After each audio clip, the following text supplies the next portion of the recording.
Affirmative action is no longer the law of the land. Welcome to Advocate Today. I'm Aaron Dean. The Supreme Court struck down affirmative action in college admissions, forcing institutions of higher education. This comes after the court had twice upheld race-conscious college admissions programs in the past 20 years, and as recently as 2016. The decision, led by the 6 conservative justices who cast doubt on decisions dating back to 1978. They ruled that the admissions programs at Harvard and the University of North Carolina violated the Constitution's Equal Protection Clause.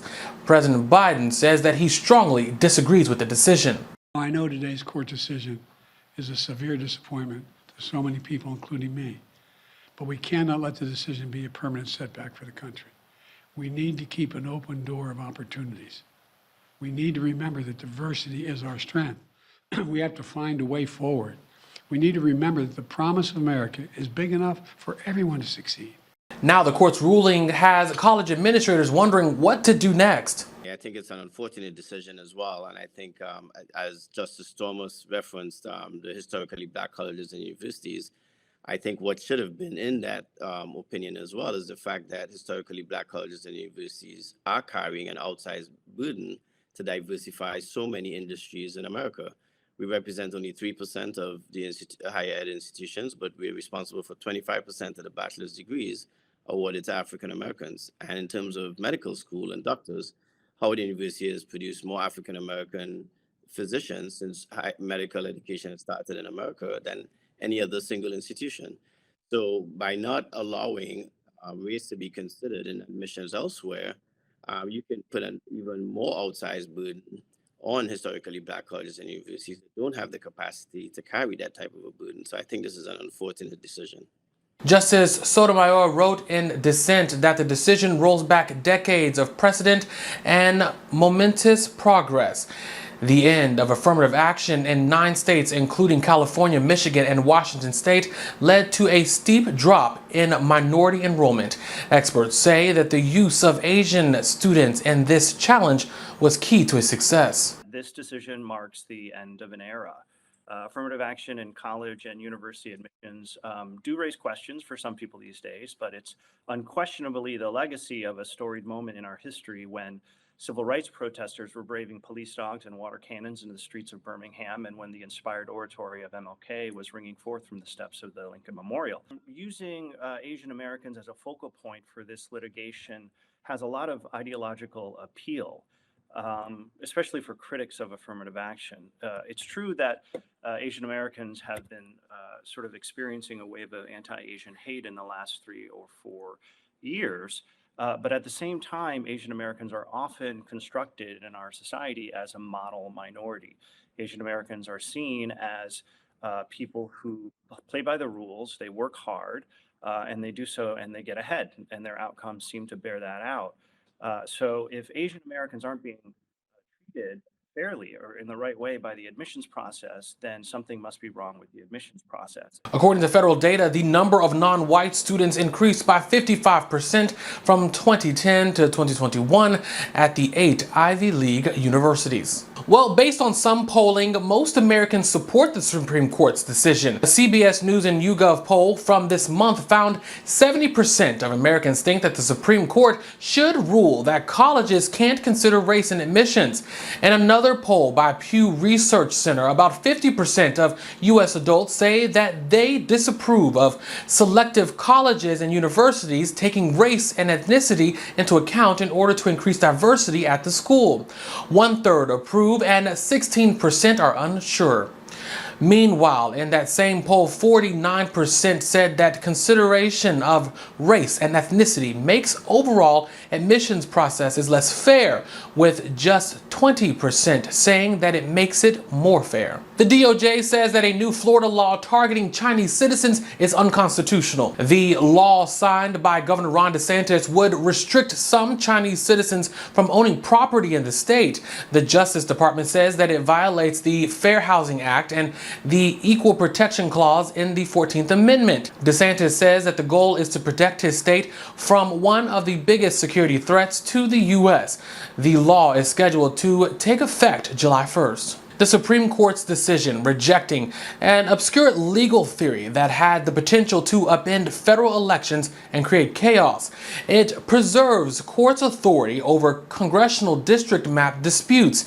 It settles a years-long debate, and many see the decision as a vital protection against gerrymandering. The decision stemmed from a voting map dispute in North Carolina, where the state's Supreme Court initially struck down a congressional map drawn by Republicans.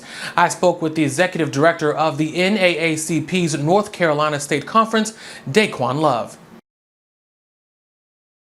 As we know, today, the Supreme Court blocks the use of affirmative action at Harvard and UNC. With your position in the NAACP, what is your take on this decision?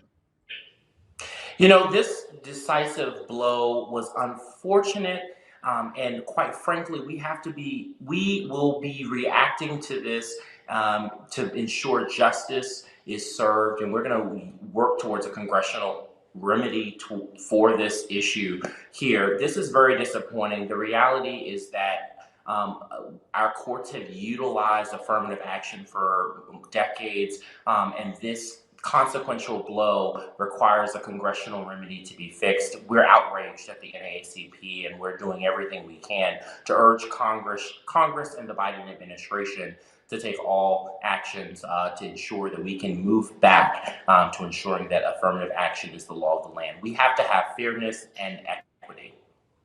And with this decision, how will this impact education and specifically students of color?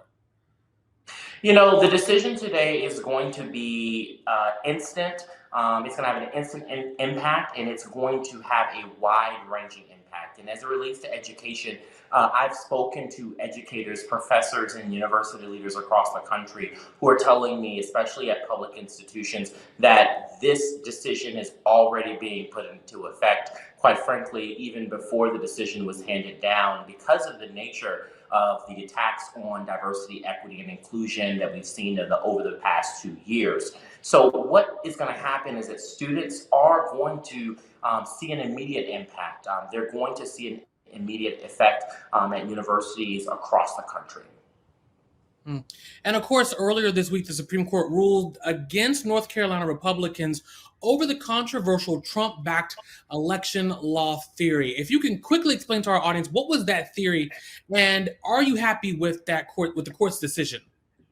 So this rogue theory and this rogue decision, which was called the independent state legislature theory, which basically said, okay, as a state legislature, we can supersede the courts, we can supersede election results because we are an independent state legislature. It flies in the face of the three branches of government, or the three co-equal branches of government. And the Supreme Court, rightfully in a 6-3 decision, blocked that decision from coming down. And so how this impacts everyday folks is this.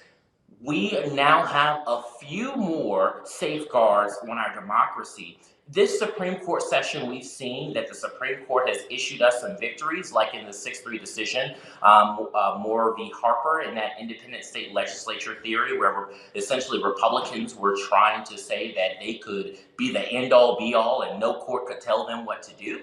The court shut that down, but unfortunately, the court struck down a decades-long precedent of affirmative action. And if there's anything that your viewers should know, is that right now we have got to be paying attention, we've got to be steadfast and focused, and we must be talking to our legislators to ensure that there are some remedies legislatively to some of the Supreme Court decisions we've seen. Thanks for watching Advocate Today. Download the app in the Apple or Google Play Store to stream us live, and you can even subscribe on our YouTube channel. For the Advocate channel, I'm Aaron Dean.